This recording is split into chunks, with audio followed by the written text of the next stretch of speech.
دزەکانی مانجی ڕەمەزان زۆر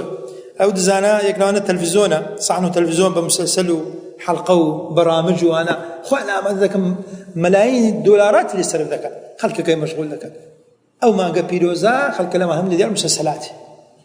ڕەمەزان ئەوە لێ دەبێت لەو لای بازار ماشەڵڵا خاصن دەشەوی ئاخیری خۆی دەشەوی ئاخیری خێرەکەیە دەشەوی ئاخیری ئەو خەڵکە مەشغوڵە لەو بازارە ئێدە باشە هەفتە یەکەم بڕۆ بکڕە پێش مانجی ڕەمەزان بڕۆ بەڵام باوەڕتانی بهەمووی وەسوسەی شەیطانیە هەفتە یەکەم بڕۆ بکڕ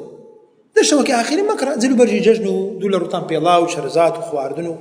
خواردن ئەوشتان حازەکە خۆشتێکی جەژن سونەتە خواردنەوەی خۆش بەڵام پێش ڕەمەزان لەو ڕەمەزان بیدارەکە لۆ دەشەوەکە ئاخیری دەچیتن دێتەوە لۆی دەکرێت ئەوڕۆ لۆ کوڕەکان سبەی لۆ کچەکان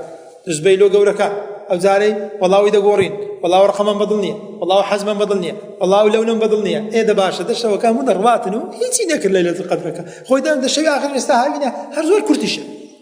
بەڵام ئەو بازارە شتانە بزاف ئافرەت مەشغوڵی دەکات یا مەطبەخ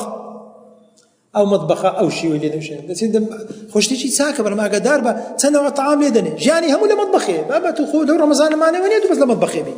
ڕاستە عیبادەتە و ئەزرە ئەو ئافرەت کە خزمەت دەکات لە مانجی ڕەمەزان لە مەطبەخە ئیش دەکات بە عیبادەت بەو بنیتە بابیکە بەڵام ئاگادار بە هەموو کاتەکەت بەو شێوە نەبیت و ئەگەر مضطڕیش بووی قورئانێک بخۆ لێدا و تارێک بخۆ لێدا بەڵام حاڵەکە کاتەکەت کەمتر بی سەهەر دانیشتن تا درەنجی شەو قسەی خۆش و قسەی نەستەق و سوعبەت و ماشاءالله خلاص نابی ئەو لۆ خودبەیەکە 20 دقیقە هەموو بێزار دەبن لۆ تەراویح بە عیشا و بە سونەت و سەعاتێک نابی هەموو لێ بێزار دەبن ئەو لۆ بە سەعات لە سەجادی ڕاز و بە ڕۆژیش هیچ احتیاجیە لە پاش بانگی عەسیر ڕادەوزێت تا مەغریب لە سەجادی 3 ساعات هیچ لەگۆڕێنیە سەر طبیعیە لە زمانی هەتا هێوارێش دەکە لە دوکان هیچ لەگۆڕێنیە ئەو لۆ ئەگە بێ تەراویح 1 ساعاتە بێزار دەبی خودبە 26 دقیقە 24 دقیقە ماشاءالله خودبەگە لە دوور درێژ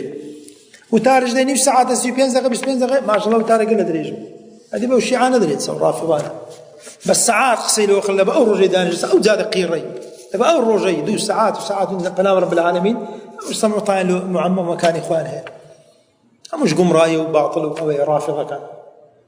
إيماج مع ملايف قرب زمان مصاب 25 دقيقة نص ساعة قصدك قصناك هم بيزاروا أخواتي بس تدري